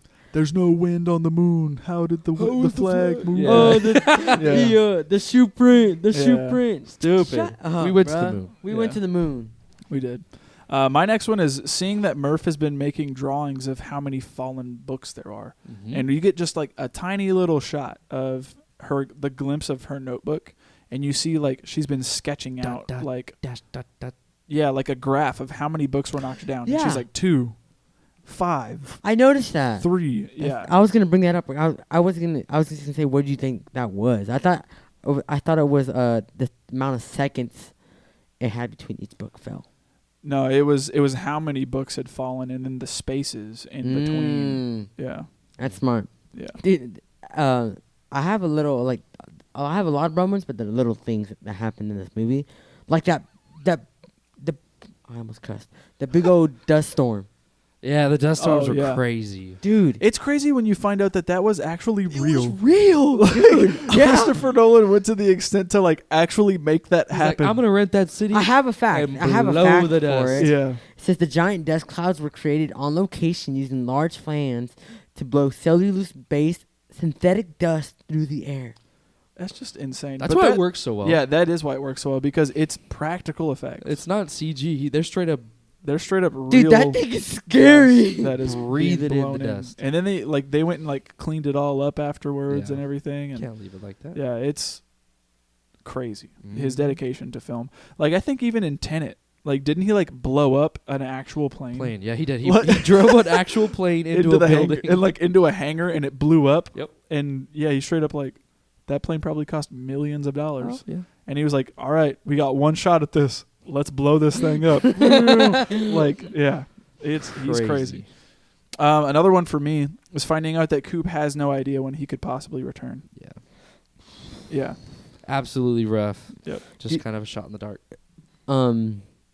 Murph not saying hi for the first little message hurt me. It hurt me a little bit because seeing their bond and then still not saying hi, I'm like, dang, she's really hurt. And it's just Yeah. a bro moment because I think that's what he's expecting is her to Yeah. say something. Yeah, I had a real big bro moment hearing that Tom's son died. I Yeah. forgot that was a major part of his like kind of arc. You Mhm. see his arc through the videos, whereas he's like starts out real giddy for life, and he slowly gets more and more like bitter Yeah. and broken down, Yeah, and it's sad to see. yeah. I mean, yeah. He even goes as far to say is like, there's the scene whenever they're all in the house again, and she was like, Murph comes back and is like, "You can't give up on Dad or anything like that," and he was like, "Why? He gave up on us. He never raised us. Grandpa raised me." Yeah, And you can just see just how The bitter he is. defeat. Like he just doesn't care anymore, and he has to do what's good for him, and this is what he thinks is it. Yeah, That's it's tough. And that was a bro moment when you said his first son died, was seeing that he was a grandpa. For me, that made me cry because I hadn't started crying yet in that scene when he was watching the videos, and then seeing he just brings him up, says, "You're a grandfather," and I said, "Bro, no! Like Yeah. that's so sad." he missed it. Yeah. Yeah, My last one that we have sort of hit on is finding out that Dr. Mann faked all of his data just so that way someone would come get him, and then having the plan to like maroon them should anyone ever come get him. yeah. Yeah, insane. Kind of a loser. Yeah, yeah, really. But that's just humanity though. Like that's humanity right there. Yeah, And our depravity, like that's I'm gonna do anything I can to survive. Yeah, you know, I type mean- thing. Yeah, I don't not saying that I don't blame him, but like I get it. Yeah. He's desperate. What else is there to do? Yeah. Not very much. Definitely. We already talked about Rom dying. I guess we could go into seeing his daughter. Yeah. Seeing her and she's old. Well, first I got way more before he you. He gets picked up wherever by Saturn. He gets dropped off from the black hole or whatever the heck. And, they bring him to this super nice facility. They've got doctors. They're at Cooper Station, and he thinks it's for him, but it's really for Murph. Yeah, it's straight up a simulation of Earth that's floating around Saturn. It's like a big old circle that's folds on itself, and they're playing ball, and the ball flies up and breaks the window. I think that was actually pretty cool. It is very cool. Yeah. And he goes to his house that is now a museum of sorts, and we get the final tie-in of those videos we've been seeing throughout the movie. What these are older those videos? people. It's a documentary, like an in-movie documentary about leaving Earth. Right. And his home was to serve as a museum where all those documentaries or scenes from the documentary are playing. Right. And to kind of tell you about this is what Earth was like back in the day. My dad was a farmer. We had huge dust storms. Right. I think we even get to see Tom and Murph in some of those videos. Yeah. We just don't know because they're all old and unrecognizable from their young counterpart, right? Yeah. So that's really cool. And then he's like, well, you're forgetting one thing because he slides his finger on the table and there's no dust. Yeah. So he's like, this isn't it. And of course, he's not even, after all that, he's still not accepting where he's at. Mm-hmm. He's like, I don't care what we're doing now. I want to know where we're going. Mm-hmm. But he goes and sees her for the last time. And I didn't cry here. Because it almost is like, did. I don't know. It felt like a final goodbye. Like it felt like this is where it was all leading to. Yeah. And it was Which makes sense, yeah. Yeah, but it's just crazy. How old do you think she is? I want to say like 80 something, bro. She's pretty old. She's like she's old. She's 100 at least. No. So I was thinking hundreds. Really? Yeah. Well, didn't they Well, say no, she he's goes a- into he- sleeps too? Yeah. Like they she straight up had to get transported from Earth to the station. She had to be put to sleep from it, and they're like, yeah, it's super hard on her body. She can't do many more of these trips. So this could potentially be her last one. Mm-hmm. And it's just super strange coming in and seeing that Matthew's character has aged zero. He is not aged at all. And then seeing his daughter, who is now older than him and is so much more closer to the end of her life. Mm-hmm. And him having to go up and be like, I did it. I came back. I fulfilled my promise. I said I would come back, and I did it. And, just that last quote where she was like, I never gave up. I never for a second doubted that you wouldn't fulfill your promise to me. And one of the scenes that made me cry, or one of the quotes that made me cry hard, was whenever she was like, no parent should have to watch their children die. She said, you go. Yeah, and she said, you need to go. I've got my family here. You go do whatever it is that you're going to do. Go and find Brant. Yeah. Basically is what she tells him. Yeah. One thing that I wanted to bring about that scene was, why didn't the other that family care about him? I mean, they don't really know him. But as far as they're aware, this guy yeah, he's a random. estranged. He's a random. He's estranged. He's a random. He is. He is. No, it's true. They're kind of like, He's who a is this hundred- guy? We've only ever just heard about him. But yeah, but You they know? could still be tell us, still try to get to know this fool. Yeah. Well, it's kind of. I mean, if this movie was longer, I'm sure we'd get some scenes. I don't know. I was just I was wondering about that. But bruh, I have a span of 15 minutes where I just wrote bro moments. So I'm just gonna say say what I wrote down and see if you can think what Rapid the scenes. fire. Okay. All right, Brandon Cooper seen Murph's message at the same time. F Dr. Mann. He better not die. Why is his voice shaky like that? Dang. Oh, and he's going through the black hole and he's going, like he's vibrating. And then, so actually before we get to that dimension, I said, damn, when you die, I guess your life does really flash before your eyes. Because I thought that's what was happening. I thought he was dying. His life flashed before his eyes. And then my last one was low-key pissed it didn't go to Edmund's planet first. Damn. Oh yeah. It would have been Yeah. so different. That's a huge bro moment too when we find out that they had the potential to go to Edmund's planet first, And he chooses. But he chooses not to because he's like, you have a romantic interest in Edmonds, and we have an actual beacon like from Man's Planet that shows that he is currently there. We don't have that with Edmonds Planet. He's like, whether, you know, Edmonds Planet might have the better data and might have, you know, more stuff like that, we're going to have to just hit it on the way back because we can see that he is still there alive. Wrong. So we need to go get him. Yeah. And they get played for it. They do. Yep. Yeah. Yeah, All right. that's it for me, though. All right, same here. Let's get into some of the facts. Yeah, let me hit you with the budget. So to make this movie, I thought it was going to be a lot more because I didn't look at the budget until after I finished the movie, actually, this time, which is actually crazy for me. To make this movie was only $165 million. I expected a lot more with the amount of CGI and how beautiful this movie is. Mm-hmm. But opening weekend... Sorry about that. Sorry, Siri. Opening Siri's week, like, I can't believe it either. opening weekend, it made $47.5 million. Mm-hmm. Gross for U.S. and Canada made $188 million. And gross worldwide made $773.8 million. Jeez, man. This was a hit. Yeah. It was a banger. That is Yeah. For sure. crazy. Wow. So it killed. 100% killed. Yeah. I had seen actually, to help with the budget of the movie, all of the corn that you see in the movie, This is great. Christopher Nolan planted 500 acres of corn to use for the film. And he only did it whenever he saw that it was feasible from helping produce Man of Steel. Really? Yeah. Did you do the same for that one, too? Yep. They planted all real corn and everything like that for the movie. It was never CGI'd or anything like that. And found out that it was possible to do it because of his help with that movie. So he did it as well here, planted 500 acres of corn.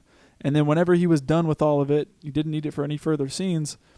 The corn was then harvested and then sold and turned a profit, and that profit was then used for the budget as well. Let's go. Yeah. That's insane. I think I was reading, too, that it was like a major risk, too. Yeah. Because they didn't know if it was going to be profitable at all. Yeah.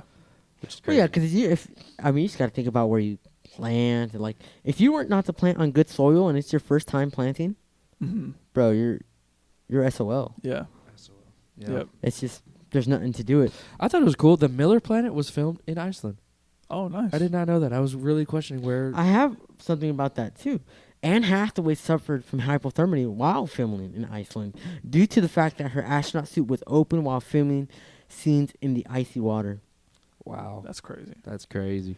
I have a kind of like a what if scenario here. So originally, Steven Spielberg was attached to direct this movie in 2006. Wow. 2006. Yeah. And he had hired Jonathan Nolan to write the screenplay. But Steven Spielberg ended up choosing other projects instead at the time. In 2012, after Spielberg's departure from the project, Jonathan Nolan suggested the project to his brother, Christopher, who then they would go on to write the script together and then go and direct. Wow. Steven Spielberg. That's so. Yeah. I think about someone coming up to me and be like, "Hey, can you write a movie?" I'd be like, I don't even know the first steps. Yeah. Exactly. One thing that I thought was pretty cool was the majority of the shots with the robot TARS were not computer generated. Rather, TARS was a practical puppet controlled and voiced on set by Bill Irwin, who was digitally I love erased it. from the movie. Irwin was also puppeteered the robot Case, but in that instance was dubbed over by Josh Stewart. Yeah. Nice. But That's- that's insane. And I think about the scene where she's rolling. 'Cause Yeah. He had to be running. He had to be running. Yeah, his design is phenomenal. I freaking love it. And that's why the movie ages so well. Like when I was watching this movie and I was looking at like some of the shots and how like the CGI must have been used. This movie came out in 2014. Yeah. And there are movies that have come out like around that same time or earlier than now. The CGI looks like crap. And I was kind of like blown away by how like cutting edge the technology was right then and how good the movie still looks. Yeah. It's It fantastic. blows my mind. Speaking of TARS, so through a lot of this movie has heavy inspirations of 2001: A Space Odyssey, and there's so many Easter eggs. TARS is kind of like HAL of HAL 9000 in that, and he was a really big like it was supposed to be very similar, but there's one scene that's an Easter egg to 2001: A Space Odyssey that I really liked, and I thought it was kind of funny. But when they were planning their mission to go to Miller's planet, Cooper says, "There's not going to be any time for chit-chat or monkey business down there. So Tars, you should definitely stay here." And the camera cuts to Tars, and he looks like the monolith from 2001: A Space Odyssey. Oh, And if you know, obviously the monolith is there with the monkeys. Yeah. Yeah. So I thought it was funny. That is pretty funny. I wouldn't have ever noticed that. Yeah, and he says, "There's no time for chit-chat or monkey business." He goes, And he just stands there like the monolith. I thought it was a cool little Easter egg callback there. that is funny. I actually read another fact about how Matthew McConaughey got cast in this movie. So Christopher Nolan watched Matthew McConaughey's performance in the movie Mud, Bro. that came out in 2012. And he says, quote, "It was an ideal moment for Nolan when they landed Texas native McConaughey for the role." He went on to say, "I'm thrilled for him right now. I don't know how much potential he had until I saw Mud, not just as a leading man, but in sheer acting talent." He remarked that in McConaughey, he needed an everyday man who can experience these extraordinary events. Yep. So some of the shots are obviously beautifully shot in this movie. Some of the aerial shots that I like to see, or that I liked, were crazy. And I was reading the facts. So some of the space sequences were shot with an IMAX camera installed in the nose of the cone of a Learjet. You know, a Learjet's super small. It's like a private. It's a private jet. So they're small and they're quite quick. What? Oh, that's just funny. Quite quick. It's funny. I hate you guys, bro. And it's just insane. Like, look at that, bro. Imagine just an IMAX camera right there. You're getting some insane shot. That makes sense and why it looks Yeah. so practical. Yeah. And it was just beautiful. And I think that was super Christopher Nolan's the only guy I know with, like, the balls to just be like, all right, let's get this jet, attach a super expensive camera to it, get a couple shots. If we destroy that thing, cool. oh well, we got the shot, right? All right, we're good. Like he does that. Like, he did the same thing with Dunkirk, didn't he? Like, he like straight up like attached those IMAX cameras to those fighter pilots and all that stuff. Like, it's crazy. I would not doubt it. Yeah. My last fact, since the theme of this movie is major involvement with time, I thought it was really cool that the shape of the space station was a clock with 12 segments. Yeah. So it was almost, since time is such a big part of it, why not make the space station look like a clock? Yeah, it's pretty on the nose. Yeah. I like that. The last one that I have was, this film was under a fake name for a while. And it was under Flora's Letter, which is after Christopher Nolan's daughter, Flora. Okay. And I thought that was pretty cool. The last one I have here is actually in regards to the first line in the movie that's spoken by Murph. The first line of the movie says, "I thought you were the ghost." And that is like such a Christopher Nolan thing to do, to like spoil your movie at the beginning. So that way when you rewatch it, You're like, oh He is. man, because he literally does that with The Prestige. He does. He With shows you the Michael two Caine's, birds Yep. and all that and everything, and then you watch Prestige and you're like, literally, you told us right from the beginning. Same thing with Memento. Same thing with I maybe not Inception. I haven't watched Inception in a while, but yeah, she literally says, "I thought you were the ghost," and she's meaning to say that she thought he was the one moving around and all that stuff. But this line carries a ton of significance, where at the end we found out that Cooper truly was the one who was manipulating everything from the beginning. Yeah. All right, that's it for me though with the facts. That's it for me, yeah. All right. What didn't work for this movie? I have nothing. Crickets. Yeah, crickets here as well. Seriously, I have I nothing. really do have nothing. The only thing that I had originally was I didn't understand what the purpose of the drone was at first, but yeah.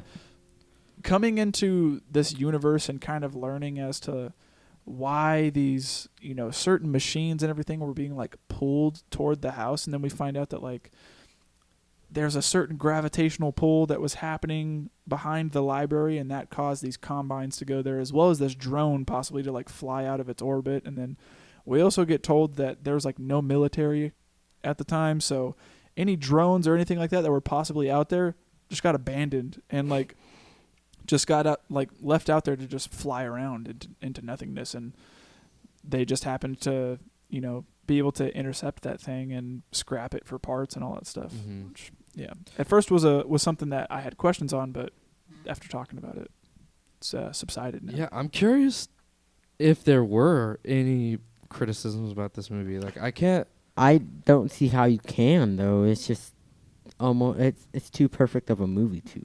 Well, let's talk about what did work then. dude. I want to watch the movie again. So, I mean, so much. Yeah. There's so much.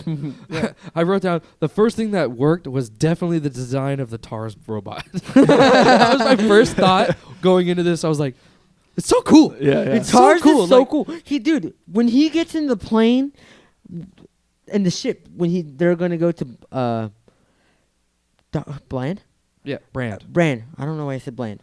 Brand, where Anne Hathaway's character is, and he just lays there, like it's like a glove. Like a little Fits dock. like a glove, bro. It's literally like, if you were to describe it, it's like 4 2x4s of metal together, but they're like connected. Maybe like Yeah. And they're pretty tall. They're like maybe Yeah. 8 feet or 6 feet or Yeah, they walk around like this. yeah. And it goes like it looks. they're so cool though. It's so freaking cool. It looks like not something that we would create. Yeah. It doesn't really look even practical until you start to see it. Like its little baby arms come out and hold stuff. Yeah. It's so weird and interesting, and I love it. I have to say, this movie is incredibly shot.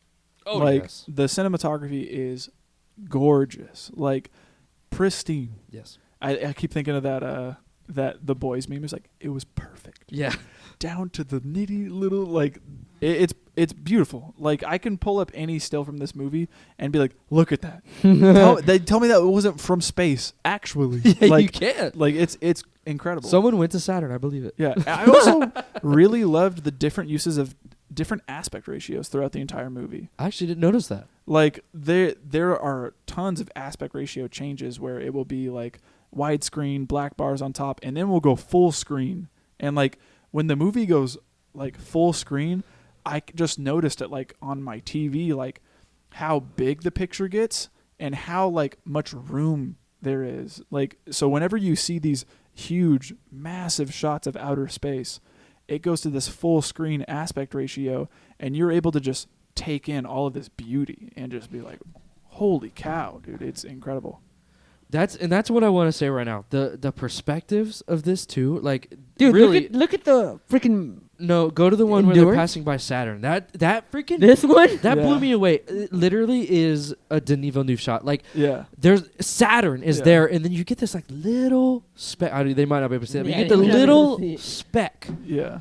and it looks so. I don't know how they made it look so realistic, Yeah. and you just realize that you're just nothing. Yeah. Everything is so Yeah. dang big. Yeah. Or even when they're going through the black hole, like Yeah. it's dude. I think that even goes to say that like the visual effects for this movie are insane. I think I this dare movie to say this mo- timeless. well, I think this movie won the Oscar for visual effects. Did it? It Yeah. won the Oscar for.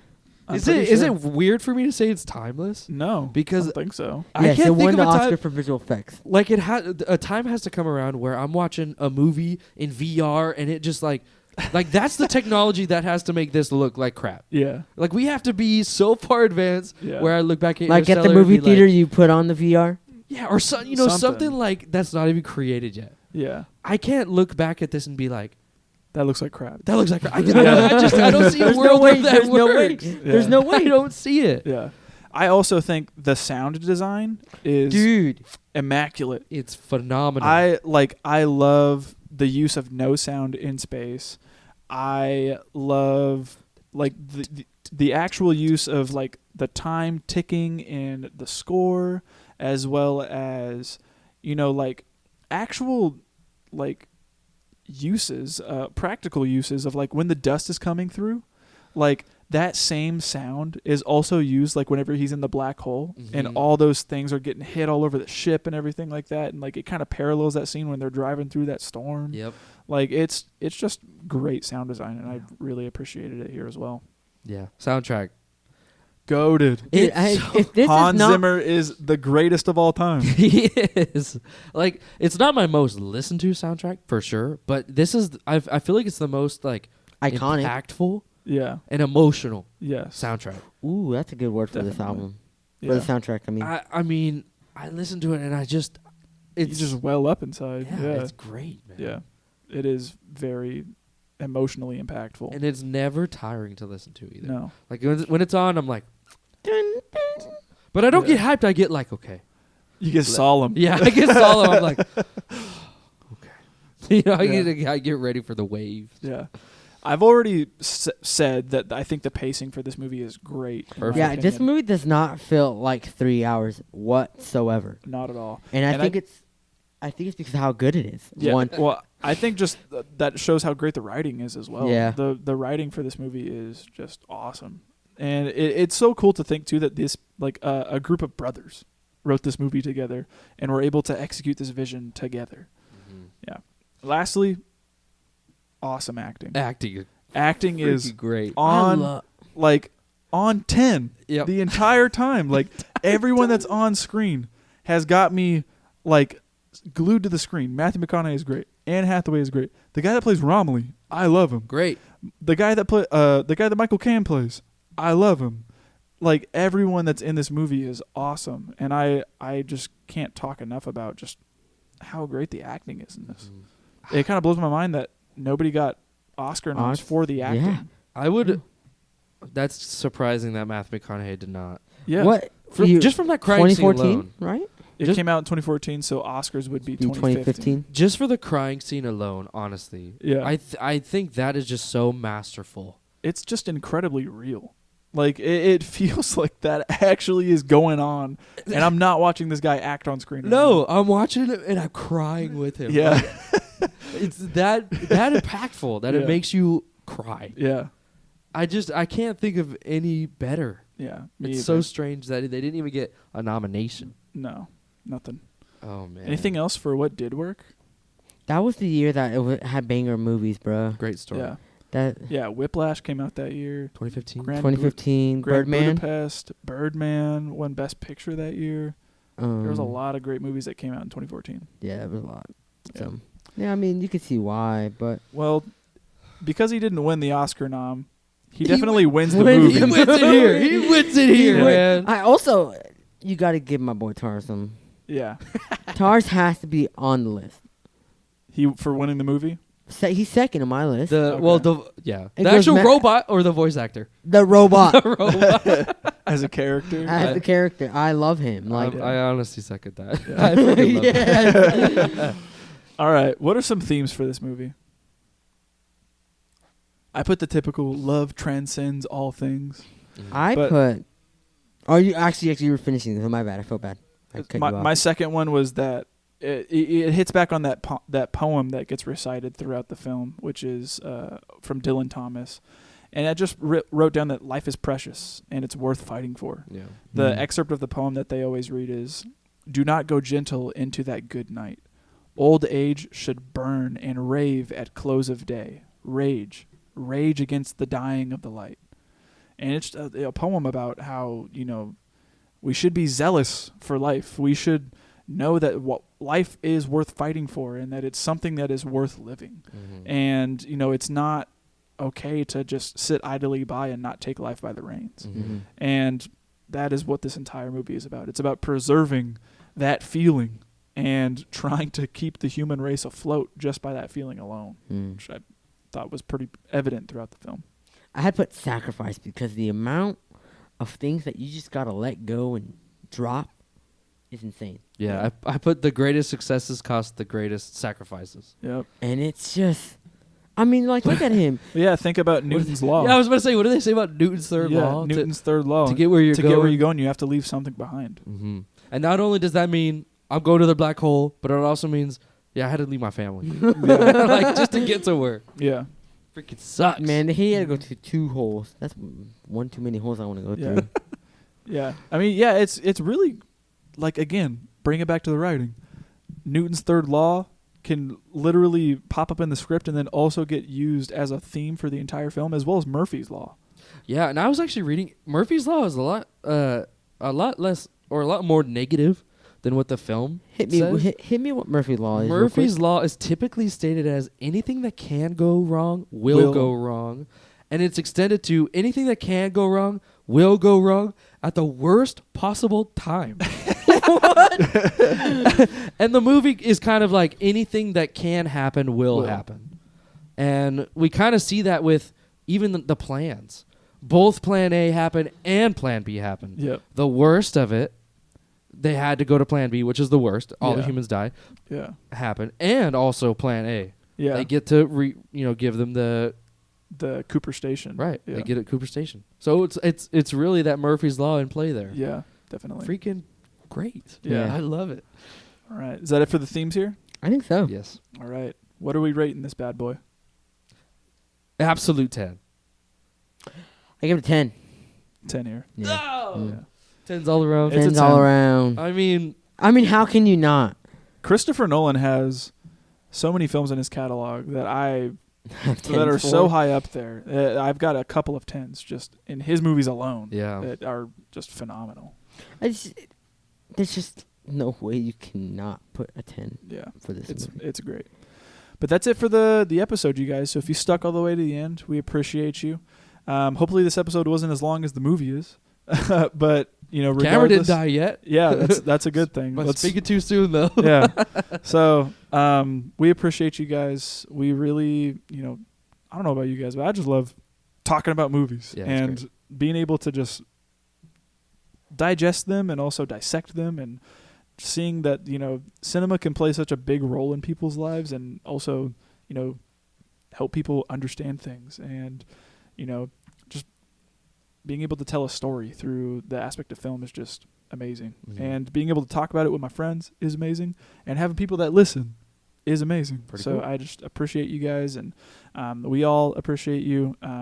If you appreciate us and if you liking what you're listening to, let us know through a like on a YouTube video or a comment or subscribing to the channel. It definitely helps and lets us know that you guys are liking what we're doing.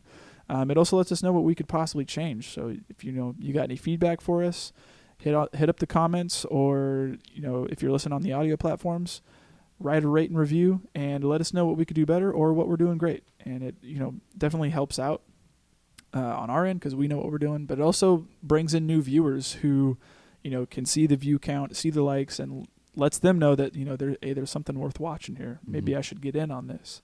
So yeah, subscribe to the channel if you haven't already, and if you ever want to contact us, all of our methods of contact are in every episode description.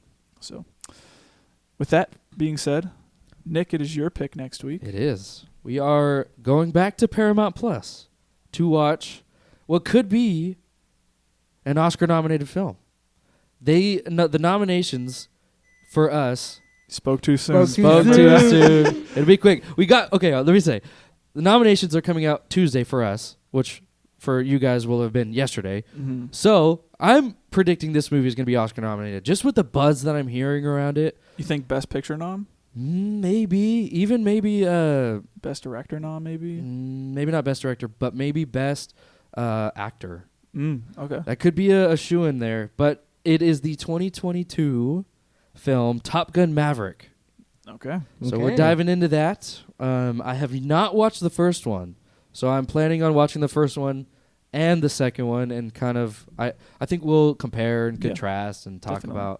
about all the good stuff. I mean, people have said this movie is incredible. Yeah, I have literally not heard one bad thing about Top Gun And Maverick. I heard that it like rejuvenated people's love for the movies. It I think crossed $2 billion or something like that. Like the only thing I know about Maverick is all those thirst TikToks that everyone made about Miles Teller With and his that shirtless scene where he's like dancing around and it's all "Take my breath away." Yeah, and everyone was just like, "Oh, Miles Teller and Top Gun Maverick. Oh, I want to go see it again." Yeah. Yeah, weirdos. I don't know. I'm excited. I also am really excited. I just heard that like Top Gun Maverick is one of those movies where they use like real jets. Mm-hmm. Tom Cruise is straight up flying a jet in this movie for real. Cameras are attached to those jets in real life. It is not CGI. Like everything is practical. Yeah. And that makes a movie just timeless in and of itself. If you can do the real thing, then do it by all means. Don't cheap out on anything. If you're gonna make a movie, make that movie to the best that it can possibly be. Yeah, I'm very excited to see what this has in store. Yeah, to see what I've been missing out on. I've never watched any of the Top Gun. Yeah, me neither. So yeah, I don't know if I should have watched the first. Should I watch the first one?